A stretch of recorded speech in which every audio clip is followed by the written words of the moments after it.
Are you teaching nonstop, marketing on the fly, and still not seeing the growth you want? Well, it's time to fix that. Join me for my upcoming free training where I'm sharing the blueprint for studio business success. This is for those studio owners who are feeling overworked and underpaid. Inside, you'll learn the exact system to create predictable revenue, keep clients longer, and grow your studio without burning out. Register now. The link's in the show notes, or if you go to Instagram and send me a message with the word blueprint, I'll send you the link to access. What if you weren't trying to get your next 5 clients from Instagram, but perhaps from the coffee shop down the street or the skincare studio around the corner? Today, we're talking about one of the most overlooked growth strategies in the boutique fitness world, and that is strategic collaborations. This isn't about cold calling or awkward collabs. It's about building real relationships with the right local businesses that can help you grow together. Well, hi there, I'm Seran Glanfield. I'm a business and marketing strategist just for boutique fitness studio owners like you. If you're ready to be inspired and make a bigger impact, you're in the right place. All you need are a few key strategies, the right mindset, and some support along the way. Join me as I share the real-life insights that will help you grow a sustainable and profitable studio. This is the Pilates Business Podcast.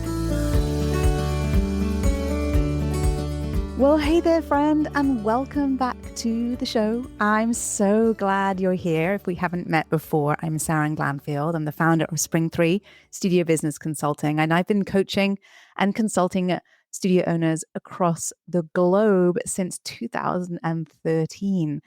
And in all of that time, I have to say this topic of today's show is one that I come back to over and over and over again because it is so often quickly dismissed and overlooked as a source of growth for your studio. So this is certainly a topic I've wanted to talk about for a while here on the podcast, and it's definitely something I want to perhaps bring back to the forefront of your mind when it comes to how do I grow and where do I find my next new client? Because if you're a studio owner who's feeling like perhaps you're constantly pushing for new leads, constantly worried perhaps even about where they're coming from, constantly checking your social media or trying to keep posting to social media, or perhaps wondering why that referral program you have isn't referring more, this is the episode for you. I'm going to be talking about, or I'm going to be diving into more detail, talking about collaborations, local collaborations, and that is how to partner with local businesses to perhaps create those win-win situations or relationships that really help you to grow your business. Not only that, help get your name out there in the community and build that sense of community for your business, for your studio. And I'll be honest, when you develop these types of relationships within your local community, it really helps take some of the pressure off of you, especially if you are the one who is doing all of the marketing as well as all of the managing and all of the leadership and all of the scheduling and all of the training. It can really be helpful to use that sort of local network to grow your business. Now, here's the thing. Many, and I would say most, studio owners know that on some level, it's helpful to network locally. They often know that already that community matters. But what perhaps is often overlooked is just how powerful a very well-chosen partnership can be for your business. In fact, I see it over and over again that it outperforms hours and hours and hours of content that you might have created for social media. Not only that, but it creates this very sort of deep relationship within your local community or your neighborhood. And that is kind of a ripple effect that really keeps people coming in, perhaps long after that initial conversation has happened with that local fellow business owner. And so the beauty, I think, of this as a lead generation for your business is that it doesn't have to be complicated. It doesn't have to be cheesy. It doesn't have to be pushy. And it certainly doesn't require you to be on camera. In fact, this often plays out really nicely in the form of developing a friendship and a kinship amongst you and other fellow local business owners. So if you've wondered maybe who should I partner with? How does it work? Do I have to offer them something? And how do I make sure that it's the right fit for my business? We're going to cover all of that. And I'm also going to share a little bit of insight as to what I've observed as working when I share this strategy within my Thrive group coaching program, who I should say many of the studio owners inside of that program have really tapped into this method and have refined it and are continuing to refine it. We talk about it regularly inside of our group coaching program calls. And so there is no sort of stone left unturned when it comes to growing your business. Now, let's start off with the sort of what I see most of all, and I think this is something that is a really common situation to find yourself in as a boutique fitness studio owner, and that is that you're often doing all of your marketing in isolation. So perhaps you are putting together posts for Instagram, TikTok, Facebook, all of those places, perhaps even posting and doing some digital ads. And maybe every now and again, the occasional sort of referral request pops in. But really, you are the one who is driving the bus, as it were, when it comes to creating leads for your business. And the problem with this is that it's pretty tiring, right? It's exhausting because you have a lot of other tasks, jobs, and responsibilities to do as the leader of your business. And often, where we spend the most time when it comes to marketing, aka social media, it's often not as efficient as we would like it to be to bring us new clients. And so instead of perhaps being that solo voice trying to shout out over all of that noise that exists in the online space, wouldn't it be nice if you had some friends in your local area who promote you to their amazing clients? And that's exactly what more strategic, thoughtful collaborations and partnerships are all about. They're not just about one-time, promotions together, but actually can be more about a very aligned relationship that benefit both you and them, not just for one day or 1 hour, but for weeks and even months and years. And if you find, and when you find, I should say, the right partnership for your business, you'll find that you share the same values, and you share the same, often the interests for your clients, and that can be really empowering for you as well, because you now have a fellow local business owner who understands the situation and perhaps sometimes the challenges that come with running a small local business. So I want you to start thinking beyond just being visible and think about what else you can do within your local community to build relationships, to network, to build a sense of community that will help to fuel your business for years to come. And I think what most people miss is that it's not about necessarily working with or collaborating with or networking with other fitness businesses. And I think for Pilates initially, especially, I should say, our sort of mind goes to, okay, an aligned business would be, say, a physical therapist or a yoga studio or someone else perhaps who is also sharing a movement method of some sort. And the reality is that those types of businesses can be a great source of referrals for your business for sure, but that's not the only potential referee, I should say, that you will be able to build a relationship with. Those types of businesses are complementary businesses. They often share a similar audience already, and so you may not already be tapping into, or you may already be tapping into that audience, but that audience may not be looking to add more fitness to their world, right? And so what you want to be mindful of and thoughtful about and very intentional about is thinking about where you can find more people who are similar to the types of people that you have as your clients.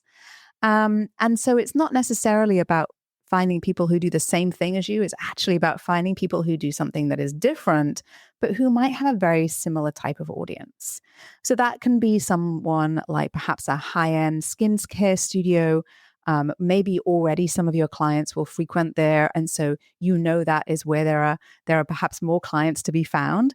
A local coffee shop or a juice bar with perhaps more wellness conscious clientele or regulars who would be interested in your types of services and offer. If you offer, say, pre or postnatal classes, a boutique maternity store would be a perfect partner for you, right? And then obviously those complementary businesses as well, physical therapists, chiropractors, wellness centers, and so on that are popping up everywhere would also be great as a fun collaboration and partner for your business. Now, you don't need necessarily to have thousands or millions of new eyeballs on your business. You just need the right people. Because what we know is that it doesn't take thousands of people walking through the door of your business to really move the needle. Often you're looking for that, that set of new clients each month that are going to come in and commit. And sort of the more specific the audience is to who are looking already for what you have to offer, the higher your conversion will be and the less churn you're going to have when it comes to your enrollments. And what that means is that more people who walk through the door are going to stay. And we like that a lot. You'll start to find that as you think about, and we do this a lot inside of Thrive, I challenge my studio owners inside of Thrive often to find those partnerships locally and to think of those different businesses, local businesses, and they range in what they do. It can be quite spectacular what's possible when you get creative. And you find that this actually fuels your business truly without you needing to really do a whole lot. It's a really fabulous thing. So let's talk a little bit about what makes a good partnership, what makes a good collaboration partner for your business. Because I think one of the things that often we kind of jump to when it comes to collaborations and partnerships is we just think about perhaps what promotion or discount, I should say, we need to give them in order for them to want to promote our studio or our services, right? Or we simply sort of walk in with a stack of flyers and say, "Hey, can I leave these here on the table next to the counter?" And this is what I would say very one-sided in terms of that what the potential could be. And when you're asking someone if you can leave flyers in their waiting area, it's more of a favor. It's not really a partnership. And I think that, there is a little value to that for sure. But there's usually more to do. And I'm all about making sure that we are squeezing the juice out of that lemon to as the fullest potential as possible, right? And so if you're going to go to the effort of going in to leaving some flyers, say in the waiting area of the dentist that is just down the street or next door, then I would encourage you to also think about ways that you can be a bit more engaged with that business and therefore also perhaps a bit more engaged with their audience, their clients. And so there's a lot of mutual value opportunities that can come up that you can create for your business that will support those that not just that visibility, but also potential future referrals. So things like co-hosting an event, having a pop-up, doing a joint promotion together, perhaps even exchanging or trading services or offers, right? That can result in perhaps a high-value testimonial or case study. Perhaps there is an opportunity to collaborate via workshops and tap into each other's audiences as well. And so when we think about what would make a really great partner for your studio, we want to think about how can we both add value to each other's audiences? It's not just about transaction, it's about what impact can we make for them and their clients that would make them want to continue to send or refer people to our business? What would make it such that they could, or we could work together again in the future and build perhaps an ongoing relationship with these types of events or interactions. So think about what they might get excited about. And then it's about approaching that business with a very clear but very easy way for them to say yes to what it is you're offering. And I would recommend that you be really thoughtful about the way that you introduce yourself if you are new to them, and be also thoughtful about the way that you propose what it is that you're proposing.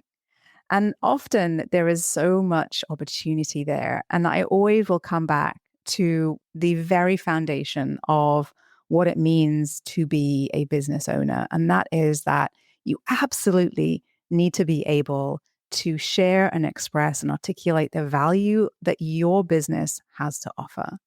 And although the collaboration or partner is not necessarily a client of yours, you certainly need to still be able to share with them what it is that you do that adds value and impact to the lives of your clients, so that they perhaps will also see that incredible value and want their clients to feel and see that too. And so this is a great opportunity to really refine your marketing phrases, copy, and introduction, and really leverage that to the best of your ability in a slightly different way. And that takes practice, but it also takes knowing what it is that you want people to know about your business. So I need to get back on track. So we talked a little bit about how to decide who would be a good partner for you and what it is perhaps that you could do together that would be interesting for both of you, right? Now, what I just want to go back to something I mentioned earlier, and that was that, I think one-off events are really great. I really do. I think one-off events can be fun and powerful and, yes, impactful. But I think the real magic happens, especially in a business like yours, when you have ongoing partnerships. And that's because, for the most part, you are all in this business of building relationships with your clients. And it's likely that the businesses that you may approach also have relationships with their clients. And so those relationships are really what you are leaning into when you are looking for strong collaboration partners. And so the real magic happens when you're able to have a very ongoing partnership. And so it isn't just about that one time, that one post on social media or that one email or that one event. Instead, be creative about how you can evolve this collaboration, this partnership into something that is more perhaps ongoing.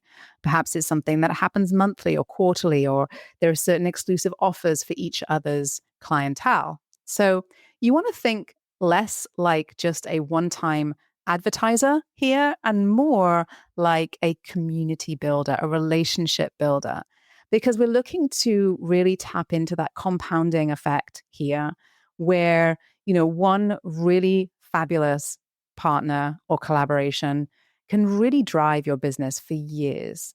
And because most of you are in this to build a business, not just in the short term, but a business that grows sustainably each and every year, it will pay you back in bucket loads to invest in these types of relationships.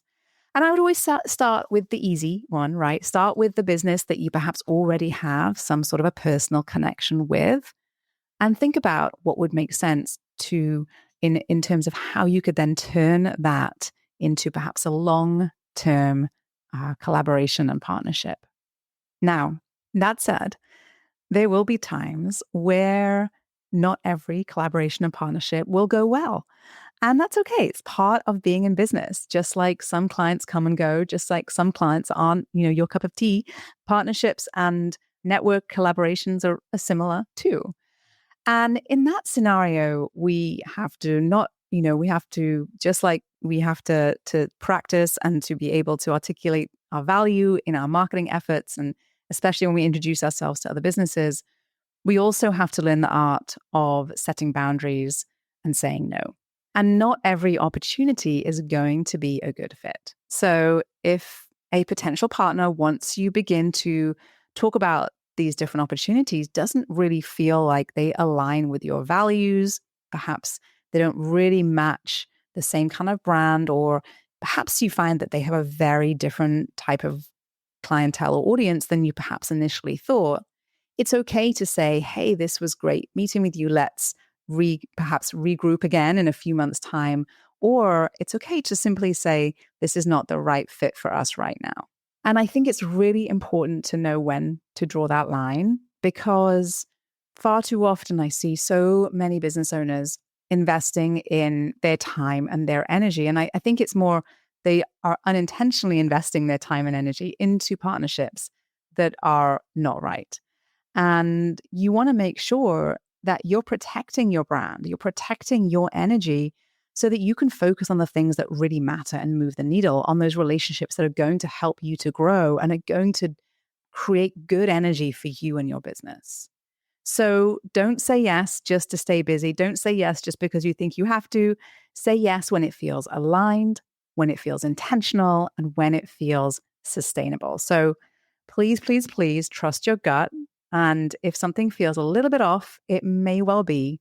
And the key really here is focusing on the quality of those relationships over the quantity. Okay.